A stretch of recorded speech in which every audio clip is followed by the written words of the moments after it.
Throughout this video, we'll delve into the intriguing psychological makeup of Gary Michael Hilton, a 61-year-old man known as the National Forest serial killer. As we chronicle each of his killings and explore how Gary was ultimately apprehended, one aspect that sets this case apart is the abundance of audio and video content available in the public domain. This wealth of material not only documents the events, but also offers insight into Gary's mental state throughout his criminal career. Remarkably, some of this footage was even recorded by Gary himself, providing a unique window into his mindset and actions. On January 1, 2008, Meredith Emerson embarked on a hike through the North Georgia mountains with her dog Ella. Before leaving, she left a note for her roommate Julia, indicating her plans and expressing hopes that Julia had enjoyed the New Year's celebrations. Initially, Julia didn't worry, assuming Meredith was enjoying her hike. However, concern grew when Meredith failed to return home as expected the following morning. Julia's worry intensified when she learned that Meredith had missed her work shift, which was highly unusual for her. Acting quickly, Julia called 911 to report Meredith missing. After work, Julia and some friends initiated their own search, which led them to discover Meredith's vehicle at the base of Blood Mountain, covered in snow. Blood Mountain, located in the Chattahoochee National Forest, is a popular hiking spot along the Appalachian Trail. Despite their efforts to locate Meredith along the trail, she remained unaccounted for. The following day, local sheriff's deputies and the Georgia Bureau of Investigation, GBI, joined the search, further escalating the search efforts and the emotions of those close to Meredith. Let me tell you something, Meredith Emerson could do anything. She is feisty, she is strong, she's tiny and petite, 120 pounds, but let me tell you, I have every hope that if anybody could, she can run those mountains. She's a strong person. If anybody can survive this, she can. The search for Meredith Emerson intensified when concerning items, including Ella's dog leash, Meredith's water bottles, and a police expandable baton, were quickly recovered from the trail.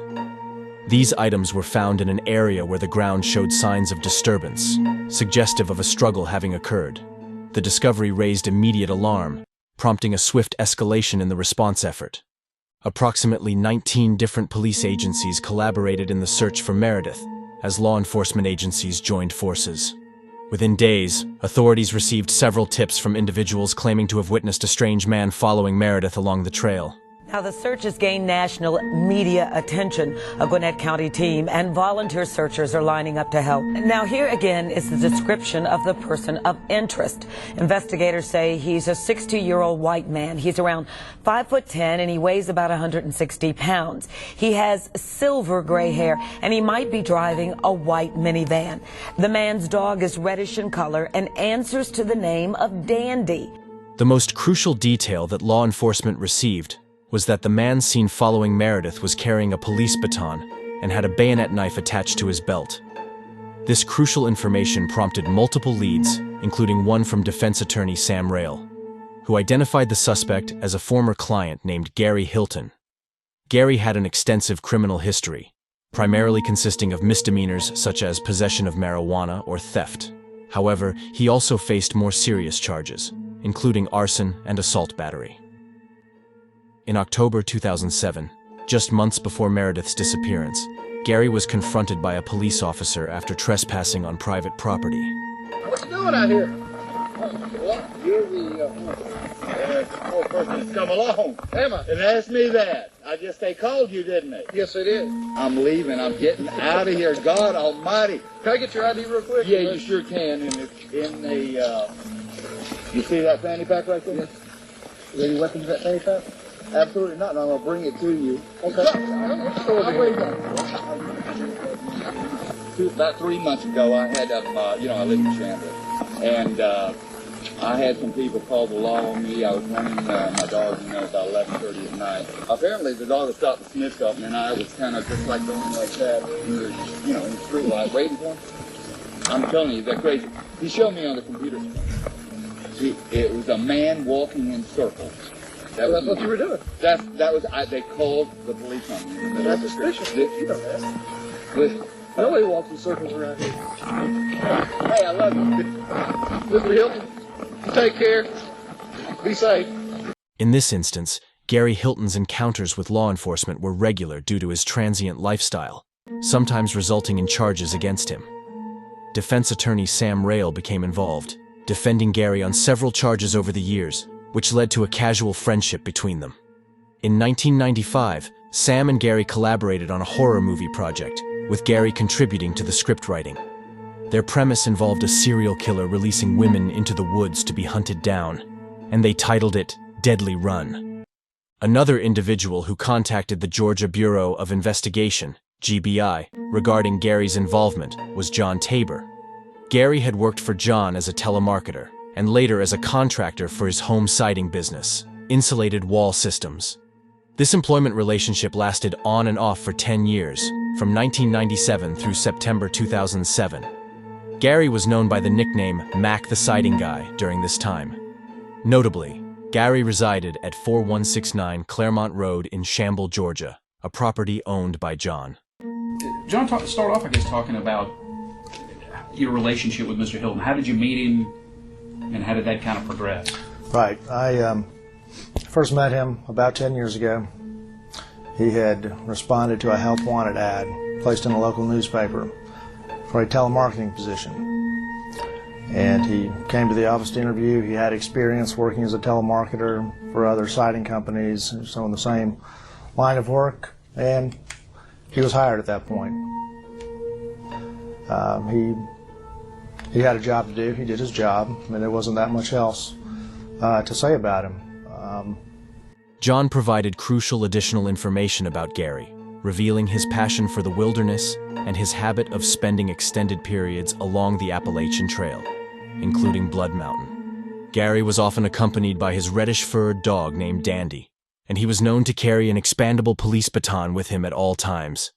These details further solidified Gary's connection to the investigation into Meredith Emerson's disappearance. I would best describe him as being unconventional, in the sense that when I first met him, he was a 50-year-old man. He said he basically had no family.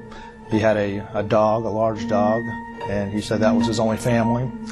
He could only work and live in places that would allow him to bring the dog with him, because they never left each other. So, I'm a dog lover myself. I've always owned dogs, and so I somewhat sympathized with his predicament and helped to accommodate him where he could take his dog to work and do his job, and he did that. So you ever have problems with him during that time? No, for the first number of years, I don't really recall any problems at all. I know that he didn't interact well with others on a personal basis, although he was a talkative person on the telephone. In person with strangers, I would notice that he would be awkward and uncomfortable, and I think I could best describe him as somewhat of a loner who didn't really prefer to be around other people all that much.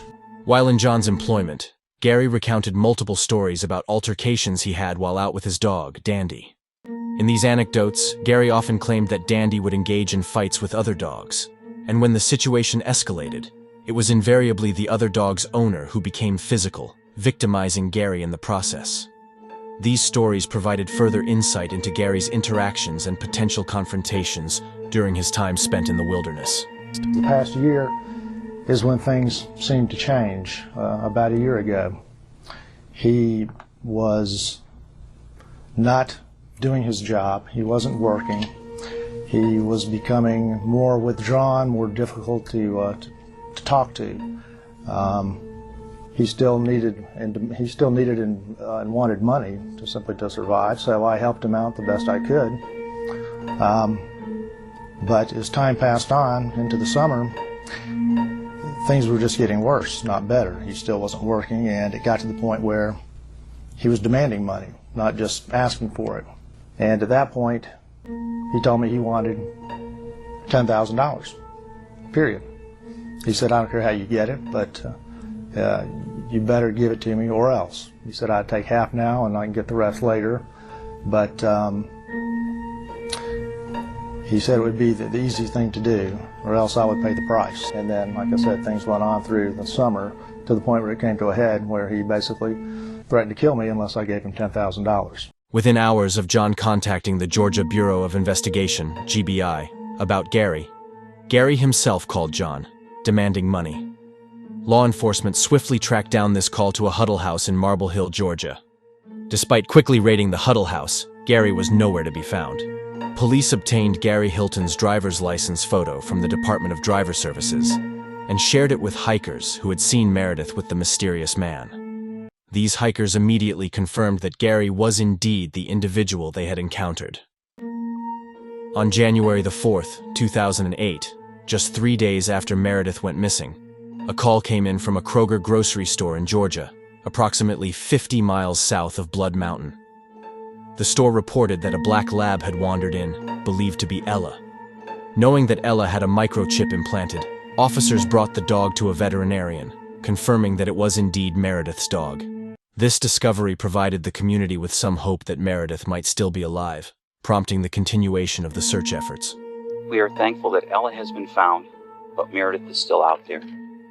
I appeal to everyone to search their hearts and memories for anything they can remember and do to help us find Meredith. On the same day this statement aired, the tip line received a call from a woman reporting that Gary had contacted her after years of no contact, demanding money.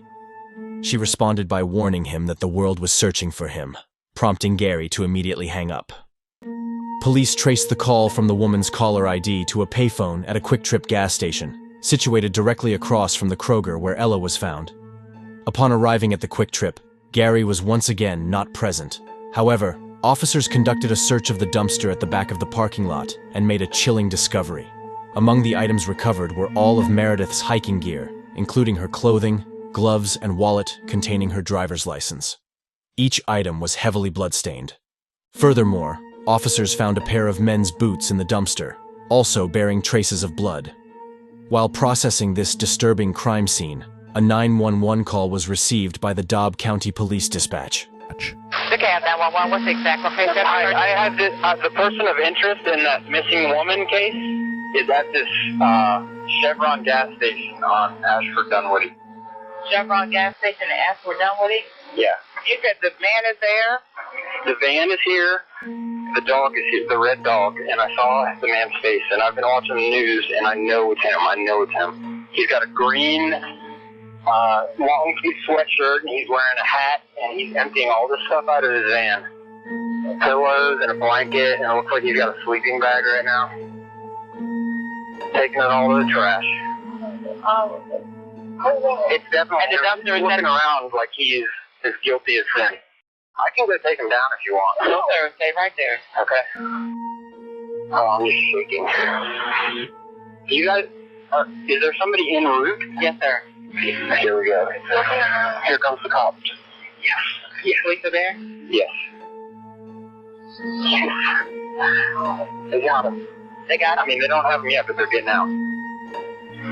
So they got him now. Here, 2 cruisers pulled up on him. 2 of the cab's finest. Gary Hilton was apprehended and swiftly taken to the GBI headquarters for interrogation. However, he proved to be extremely uncooperative from the moment of his arrest. Resisting every step of the way, Gary dragged his feet as he was escorted into the offices. At one point, he even protested by laying down on the ground and staring into space, refusing to engage with the detectives. The only time Gary spoke during the interrogation was to assert his Miranda rights and to inform the detectives that he would not be providing them with any information. Despite the investigators' efforts to elicit cooperation, Gary remained steadfast in his refusal to speak. No statements, I'm waiving no rights. I want an attorney appointed to represent me. I want to speak with that attorney, and I want that attorney present during questioning. As Gary remained unresponsive to questioning, detectives observed what appeared to be fingernail claw marks on his face and neck, indicative of potential defensive wounds.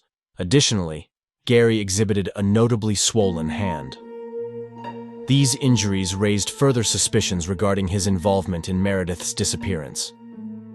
In a significant development later that night, detectives made another discovery: a camera recovered from Gary's van. Upon examination, they found a multitude of homemade videos recorded on the camera. Look, I'm taking a picture what I'm come for immortality right here. good.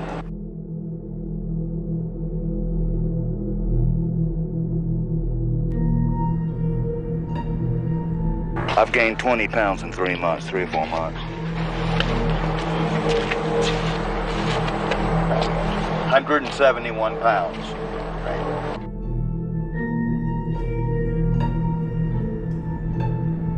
We got to document it.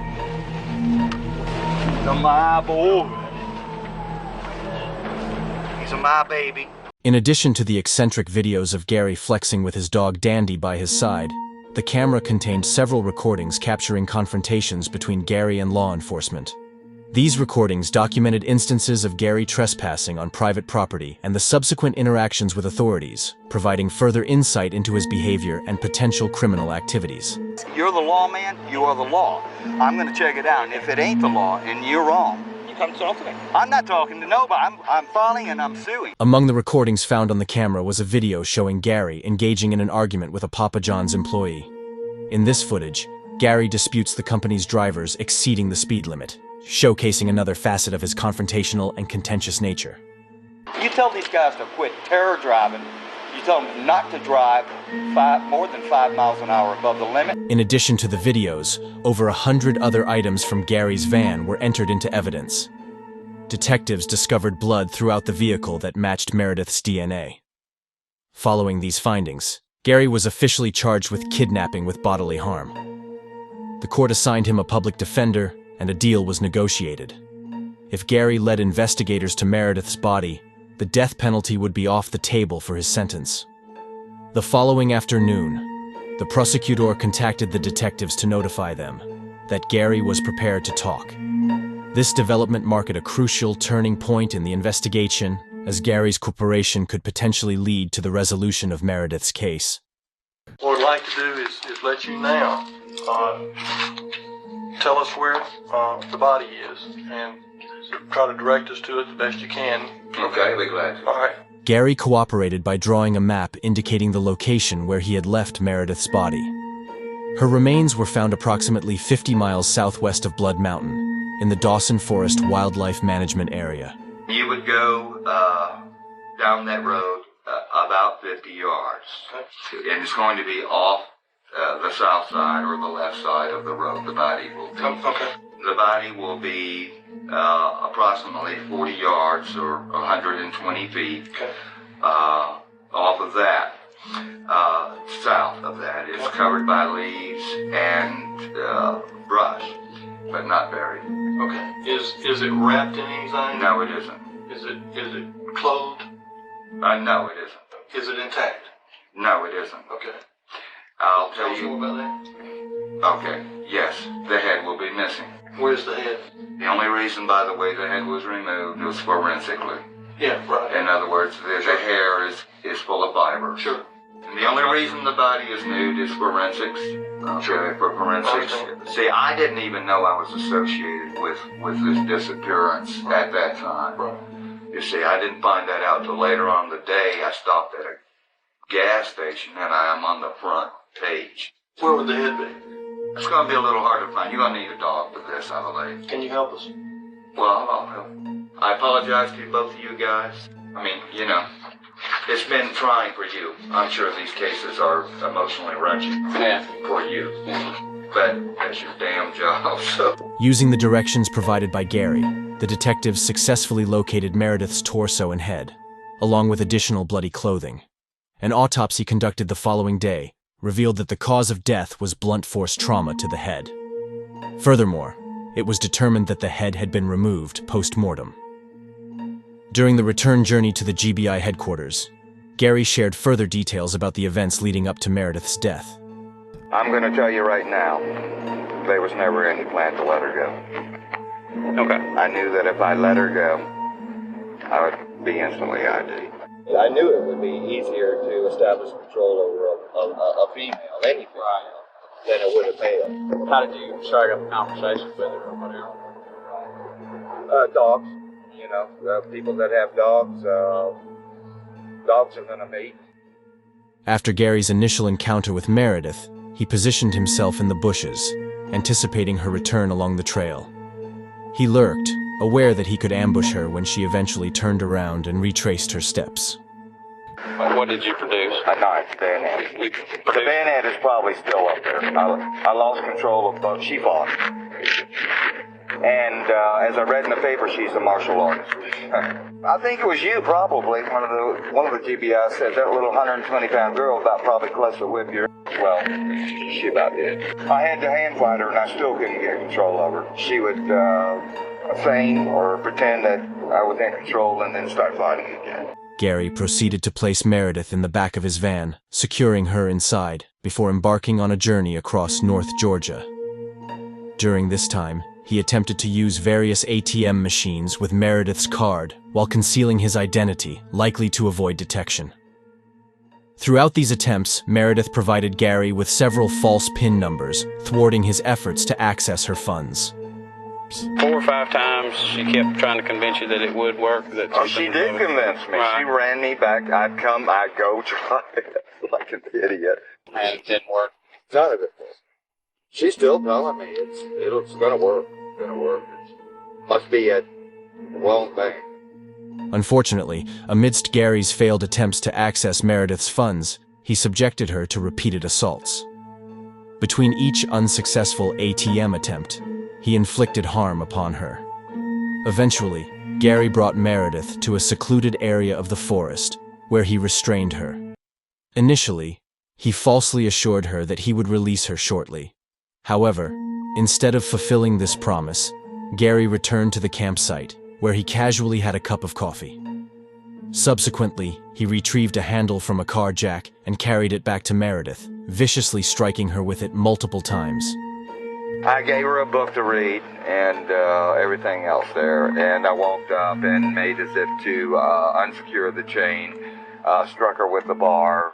What bar? It was a jack handle, just a straight jack handle. I just wanted to expose everything to the elements, right, rather than keep them back. I poured liquid bleach all over her to any DNA, and I knew bleach would not destroy fibers, but that any DNA she may have picked up from my clothes. She'd been wearing my clothes for now 3 days. Was this difficult for you at all? As far as take her life, was it difficult at all? It was like an out-of-body experience. Okay. It was surrealistic. Of course it's surrealistic. Removing a head is just unreal. Right. Unreal. After Meredith's remains were discovered, a press conference was convened by the lead investigator from the Georgia Bureau of Investigation, GBI. At approximately 7:30 this evening, the body of Meredith Emerson was discovered in a wooded area. The specific information given as to the location of the body was given to me by Gary Hilton.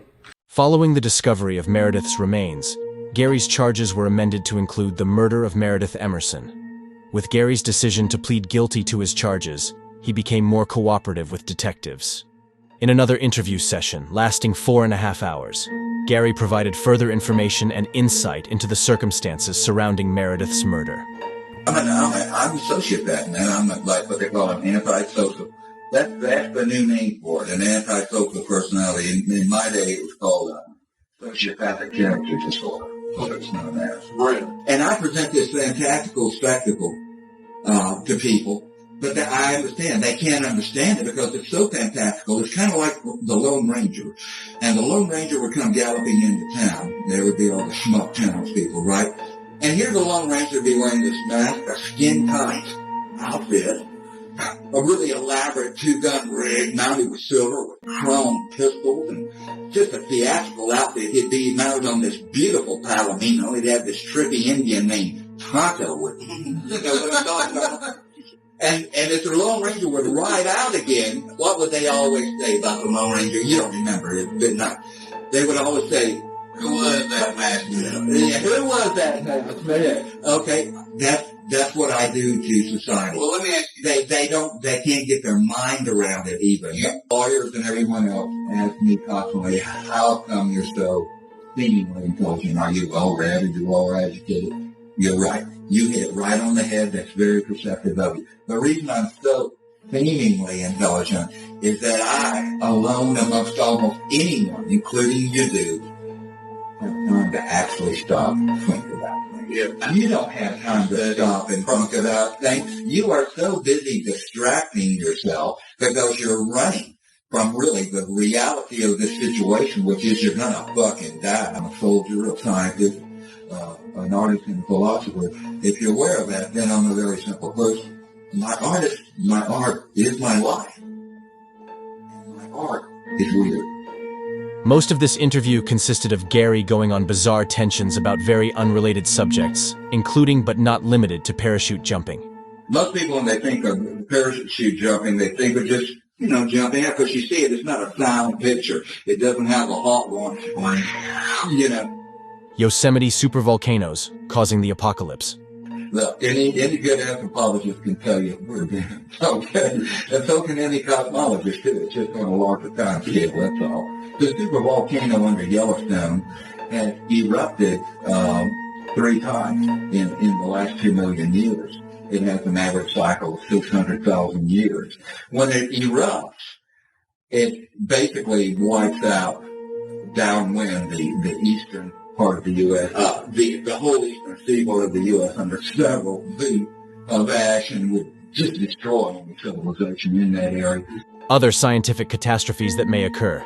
Well, here's the thing. In 4.5 billion years, the sun is going to run out of nuclear fuel. It'll start to collapse in on itself. That gravitation, that fall will be converted to energy. It'll make it get a nuclear reaction out of the more heavy and complex elements that it's converted the helium into, which means it'll expand out again, become what they call a red giant, and the periphery of that red giant will include the orbit of Earth and will be incinerated in 4.5 billion years. And as you come forward in time, for 4.5 billion years from now, it only gets lower. And a plethora of other existential thoughts. When I was 4 years old, I can remember looking at my hand and pondering the fact that this hand one day will be a skeleton.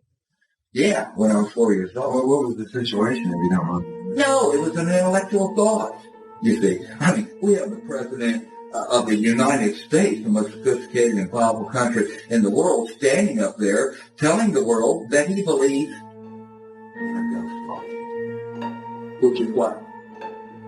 Jesus, Christ is, that kind of thing, talking about Jesus. And that's a ghost story. That is of the supernatural, And here we are, most advanced peoples ever. And we're talking about ghost stories, and they all do it. You see how stupid they are? They're total fucking idiots, but they're just being human beings. As captivating as these tangents may seem, they offer a fascinating glimpse into Gary Hilton's psyche. Beyond the immediate subject matter, they provide valuable insights into his mental state. Gary exhibits hallmark signs of delusional schizophrenia, characterized by disjointed thinking and erratic behavior. Additionally, his remarkably short attention span, indicative of attention deficit disorder, ADD, further complicates his cognitive processes. Moreover, Gary's lack of empathy towards his victim, a trait associated with psychopathy, underscores the depth of his detachment from the consequences of his actions. These psychological aspects shed light on the complex interplay of factors contributing to Gary's behavior. Amidst these tangents, Gary also divulges grim details about Meredith's murder, offering a chilling glimpse into the heinous nature of his crimes. She almost whipped my ass. She damn sure did. I lost control of both of them, both the knife and the bat. Grabbed the bayonet, and somehow I lost control of the bayonet and lost it, period. And it went down. I pulled the bat, deployed it, grabbed that. I mean, it was not my finest hour. It was not my, I'm better than that. I am, but I found out she was a fucking black belt. Even though they're not really fighters, and she didn't do no shit. It's just that she was real quick with her hands and had no hesitation about grabbing weapons and everything. And not only that, she was hard to subdue. And I fought like hell, man. And I told her that I had a gun. And that, I was going to shoot her ass down. No, I didn't have a gun, but I had a BB pistol that looked like a gun. Wasn't it you that asked me what's it like to cut someone's head off? Okay. It was dreadful, and the only thing you can do is so dreadful that the only thing you can do is go unaudible. I told you it wasn't real. Right. Okay. That's all you can do. It was surreal. It's so dreadful. Mm-hmm. It's so fucking dreadful that all you can do is do your duty and go on autopilot. Listen, the reason for killing the girl, it was either once you've taken someone, you're either going to kill them or you're going to get caught. It's as simple as that. I mean, am I right or not? If I would have been sure. Math, right? Well, she's seen the van, she's seen the tag, she's seen the dog, she's seen, all she has to do is they have to put that out, and 10,000 people will be caught, including Taylor. He was just the first one, you know. Of course I knew it. You either kill them or you get caught, okay? But if you're already caught, there's no use in killing them. I didn't kill them because for any satisfaction. It was distasteful. It was dreadful. Trust me, it was. Of course, I was able to do it because of my general rage against society. Of course, of course. Blood Mountain is a good place to hunt in that you have a huge selection. But it's a bad place to hunt in that you have a lot of people. So the way you would do it, would be to lurk in a blind, so to speak, off the trail, observe with binoculars, and lurk. Well, you know, in retrospect, I regret not attempting a bank robbery. I really did. Because all of this shit got me nowhere but caught. Okay? And so I might have been caught robbing a bank. But if I'd have scored, if I'd have got $5,000, I could live off that for over half a year in the woods, you know. After 27 days in detention, Gary Hilton pleaded guilty to his charges on January 31, 2008. Subsequently, he was sentenced to life in prison without the possibility of parole. However, this marked neither the conclusion nor the end of Gary's story. The reason for killing the girl, it was either once you've taken someone, you're either going to kill them or you're going to get caught. Detectives were eager to ascertain whether Gary Hilton had committed previous murders, as several tips from Meredith's investigation suggested a connection to a different case in a different state along the Appalachian Trail. Florida authorities informed investigators about a missing persons case in the Apalachicola National Forest near Tallahassee on December 2, 2007. Cheryl Dunlap, a 46-year-old woman from Wakulla County, Florida, was reported missing. Her abandoned car was discovered on the roadside leading to Tallahassee, with a slashed tire and her belongings left inside. Surveillance footage from ATM transactions revealed an unidentified man making withdrawals using Cheryl's card. Tragically, hunters discovered Cheryl's body, missing her head and hands, in the Apalachicola forest on December 15th. Subsequent DNA analysis confirmed her identity. The circumstances of Cheryl's case mirrored Meredith's, leading to speculation about Gary's involvement. A police encounter record placed Gary in the area around the time of Cheryl's disappearance. Moreover, DNA evidence from Meredith's case linked Gary to Cheryl's murder. Another case involving Gary as a potential suspect was a double homicide in Transylvania County, North Carolina, near Blood Mountain along the Appalachian Trail. John and Irene Bryant, an elderly couple, went missing while hiking in the Pisgah National Forest.